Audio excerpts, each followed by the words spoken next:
Ternyata memang inilah tujuan Erick Thohir mengundang timnas Argentina untuk uji tanding dengan Indonesia. Selain mempromosikan timnas Indonesia alias sepak bola Indonesia ke kancah dunia, tujuan lain adalah agar Indonesia bisa menarik investor alias sponsor untuk masuk ke Indonesia dan tentu saja mengundang minat tim-tim dunia untuk mau bertanding dengan Indonesia. Apalagi Indonesia masuk di Piala Asia dan akan menghadapi tim-tim berat di grup D. Sejumlah sponsor dan event organizer pun dikabarkan tertarik menanamkan modal dan mensponsori kegiatan timnas Indonesia. Dan yang terbaru, pihak Rusia kabarnya mengajak Indonesia untuk uji tanding. Disampaikan oleh Duta Besar Rusia untuk Indonesia di kantornya pada Menpora Dito Aryo Tejo, pihak Rusia menyampaikan ucapan selamat pada timnas Indonesia yang bisa berlaga di Piala Asia, sekaligus menyayangkan batalnya Piala Dunia U20. Duta Besar Rusia mengatakan pihak Rusia berkeinginan mengundang timnas Indonesia di sebuah acara olahraga di Rusia, sekaligus untuk uji tanding dengan timnas Rusia. Nah kan, belum apa-apa lantaran Argentina udah banyak nih yang lirik Indonesia. Di sisi sponsor sendiri, sejumlah sponsor besar kabarnya ingin mensponsori timnas Indonesia. Bahkan sponsor-sponsor besar seperti Pepsi, Coca-Cola, dan sejumlah sponsor besar lain kabarnya pun tengah merencanakan ajukan kerjasama dengan PSSI. Ya, mudah-mudahan aja terrealisasi ya. Jadi PSSI ini nggak perlu ngentit duit klub mulu. Sekarang yang perlu dibenahi adalah kualitas liga, termasuk kualitas operator dan kualitas perangkat pertandingan. Karena menurut Erick Thohir, ada kualitas, ada harga. Jadi jika kualitas liga kita atau sepak bola kita ini bagus, otomatis harga pemain kita pun akan ikut naik.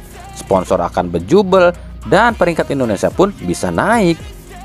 Tapi mampukah Erick Thohir mewujudkan ini? Andai saja nggak ada yang namanya pemilu yang menyeret nama Erick Thohir, pasti aman nih.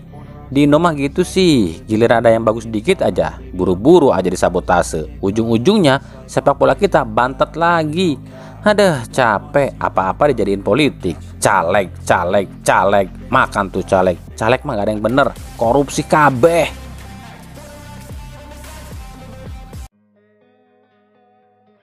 Pelatih timnas Jepang Hajime Moriyasu mengaku berada di grup D merupakan hal yang sulit bagi timnas Jepang, apalagi lawan-lawannya tak bisa dianggap sebelah mata.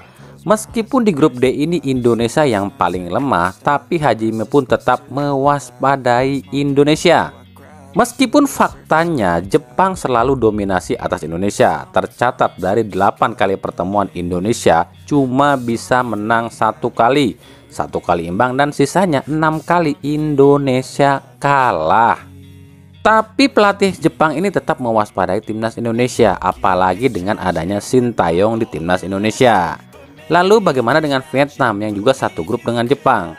Hajime mengaku secara level Vietnam dan Indonesia ini memang Vietnam itu satu tingkat di atas Indonesia. Tapi kesempatan kalahkan Vietnam itu lebih terbuka lantaran gaya main Vietnam ini mirip dengan Jepang, yang otomatis Jepang bisa mengatasinya. Tapi jika Irak dan Indonesia, menurut Hajime ini yang sulit. Irak pasti andalkan gaya permainan Timur Tengah, Afrika, dan Eropa yang dicampur. Sementara Indonesia lebih berbahaya, pasalnya Indonesia bisa mencampur semua gaya, seperti gaya Asia, Eropa, Afrika, dan Amerika.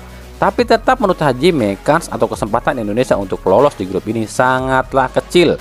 Bukan Hajime meragukan timnas Indonesia, tapi faktor pengalaman berbicara, apalagi pentas sekelas Piala Asia. Bagi Indonesia, pasti akan membuat para pemain Indonesia ini demam panggung. Gitu ya. Kita lihat nanti aja deh.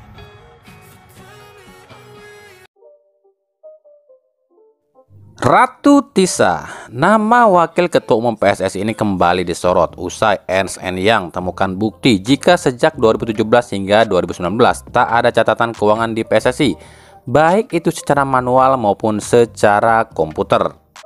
Seorang pengamat sepak bola bernama Akmal Marhali menyebutkan jika memang PSSI di tahun itu tak ada pembukuan, harusnya Sekjen PSSI kala itulah yang diperiksa. Pasalnya menurut Akmal, segala keuangan PSSI itu dipegang oleh Sekjen. Selain Ratu Tisa, nama Yunus Nusi pun ikut terseret. Pasalnya Yunus Nusi adalah penerus dari Ratu Tisa. Hingga sejauh ini belum ada tanggapan resmi dari Ratu Tisa, Yunus Nusi maupun pihak PSSI. Nah, silahkan komentarnya ya guys, apakah EY ini atau EY ini butuh kerjasama dengan KPK atau tidak. Tapi dengan catatan KPK ini adalah milik pemerintah dan PSSI di bawah naungan FIFA. Tapi ya bisa aja KPK dilibatkan, pasalnya PSSI pun secara tidak langsung di bawah naungan Kemenpora RI, yang artinya pemerintah pun pasti kucurkan dana bagi PSSI melalui Kemenpora. Gede loh itu duit, satu musim dari hak siar aja 5 triliun, dikali 5 musim sampai 2022, ya 5 triliunan lebih, paling tidak ada duit yang goib tuh. Ketua Komite Disiplin Wasit yang juga anggota Esko PSSI Ahmad Riyad menyatakan jika VAR yang diusulkan Erick Thohir belum bisa dipasang di semua pertandingan Liga 1 musim depan. Menurut Riyad, VAR akan dicoba pada pertengahan musim, tapi khusus untuk laga-laga krusial saja. Alasannya adalah selain VAR ini masih dalam tahap uji coba, tapi juga lantaran mahalnya biaya pemasangan VAR.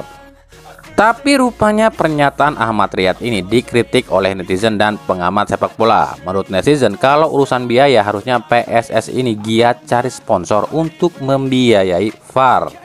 Ada juga yang berkomentar jika ini tuh cuma alasan komite wasit saja agar masih bisa main mata di pertandingan. Karena menurut Erick Thohir, PSSI sudah dapat sponsor besar yang akan mensponsori Liga 1, terutama pemakaian VAR. Ya, kita lihat nanti deh gimana hasilnya. Jangan sampai ada anggapan Erick Thohir ini cuma omdo alias omong doang, atau ada yang nganggap ketumnya mah oke, tapi eskonya bobrok.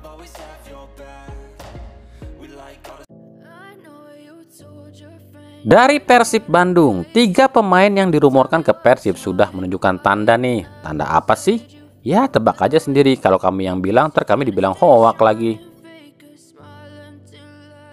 Yang pertama, Iputu Gede resmi out dari Bayangkara dan langsung diserbu oleh Bobotoh yang menganggap ini kode jika Putu akan ke Persib. Bersama Putu pun ada Bang Bes alias Bayu Ekasari. Maka ini pun semakin membuat Bobotoh yakin jika Putu dan Bang Bes ini akan ke Persib. Lantaran Persib memang butuh seorang penerjemah bagi Luis Milla. Tapi apakah ini akan terlaksana? Kami nggak mau berspekulasi. Pasalnya kami udah pernah bikin beritanya ya soal ini.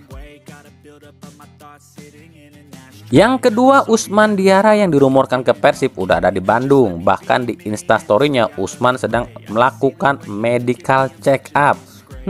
Tapi benar nggak tuh di Bandung? Yang ketiga, Jeffrey Suarez resmi pamit dari klubnya, yakni klub Lampun Warrior di Thailand. Ini pun langsung jadi santapan para bobotoh dengan mengatakan Jeffrey memang akan ke Persib. Oke, kita akan bedah satu persatu ya. Fakta pertama, Persib tak akan umumkan pemain setelah pemain tersebut dilepas klubnya.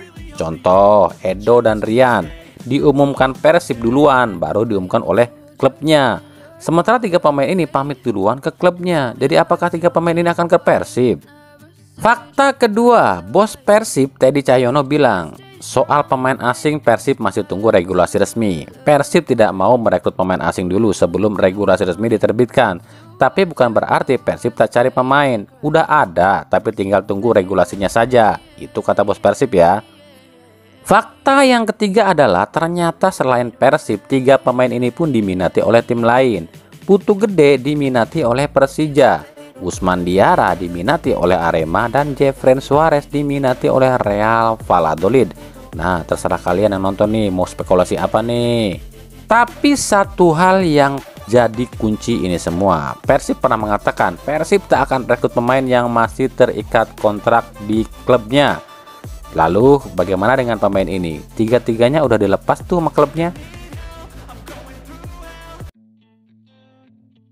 Persikabo resmi melepas Yandi Sofyan. Musim lalu Yandi cetak 3 gol dari 26 laga bersama Persikabo. Kabarnya Yandi akan merapat ke salah satu tim yang dekat dengan Jakarta. Bisa Rans atau bisa Dewa United. Sementara itu Persikabo pun kabarnya tengah negosiasi dengan penyerang asal Brazil Marcelo Barbosa. Patut diketahui Barbosa ini adalah rekan satu tim Lukau di Liga Malta, yakni klub Nadurye. Catatannya cukup impresif bersama klub ini musim lalu cetak 6 gol dari 7 laga. Gacor nih. Persis Solo kabarnya akan mendatangkan bek asing asal Filipina sebagai slot ASEAN. Ia adalah Diego Berdanca, bek kelahiran Spanyol berusia 30 tahun yang musim lalu bermain di klub Chonburi FC di Liga Thailand. Nah, inilah alasan tim-tim Indonesia pilih pemain dari Filipina lantaran statusnya ASEAN tapi rasa Eropa, karena para pemain ini memang kebanyakan pemain keturunan atau pemain naturalisasi dari Filipina. Contoh Daisuke Sato Jepang, terus juga Mark Hartmann dari Jerman, Mike Ott di Barito dari Jerman, Anthony Pintus di PSS Sleman dari Swiss, Omid Nazari dari Swedia. Jadi kalau pemain asli Filipinanya mah jarang diminati oleh tim-tim Indonesia. Tim Indonesia itu ngincer keturunannya aja biar sama dengan rasanya itu dengan pemain asing gitu. Nah, ini yang di luar prediksi BMKG nih. Amrizal Umanailo justru merapat ke Persita Tangerang. Padahal Umay ini diisukan bahkan lu udah deal lu dengan PSS. Tapi inilah transfer sepak bola. Meskipun pemain tersebut udah deal, tapi jika belum tanda tangan kontrak ya bisa lepas. Nah, ini contohnya.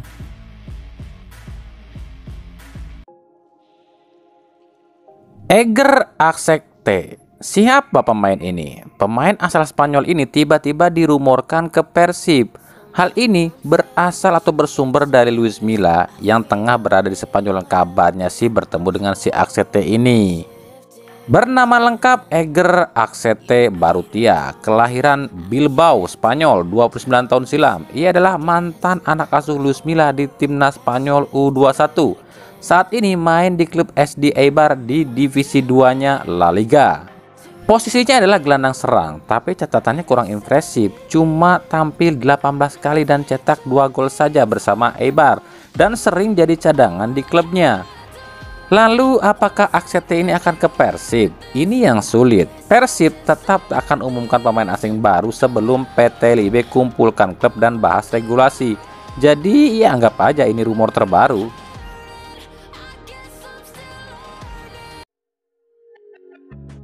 Rans Nusantara FC dipastikan akan merekrut gelandang serang asal Brazil Willy Barbosa. Pemain berusia 29 tahun ini musim lalu bermain di Liga Rumania bersama klub Uta Arad. Kalau menurut kami sih kemahalan ini harganya untuk ukuran seorang pemain amatir. Masa harganya 8,6 miliar sih? Tapi ya biarinlah, Raffi Ahmad banyak duitnya ini. Dari PSM Makassar, setelah gagal mendaratkan Maklok dari Persib, PSM dikabarkan tengah negosiasi dengan pemain naturalisasi lain yakni Stefano Lillipali. Kode Lillipali ke PSM ini sudah ramai diperbincangkan. Alasan utama Lillipali ingin gabung PSM adalah adanya kesempatan untuk mencicipi lagi Liga Champions Asia. Hal ini pun dibenarkan oleh Presiden PSM Makassar, Sadikin Aksa. Namanya juga rumor, ya biarkan saja. Yang pasti nggak ada tim yang nggak mau sama Lillipali. Biarlah proses ini terjadi dan berjalan dulu, ujar Sadikin Aksa.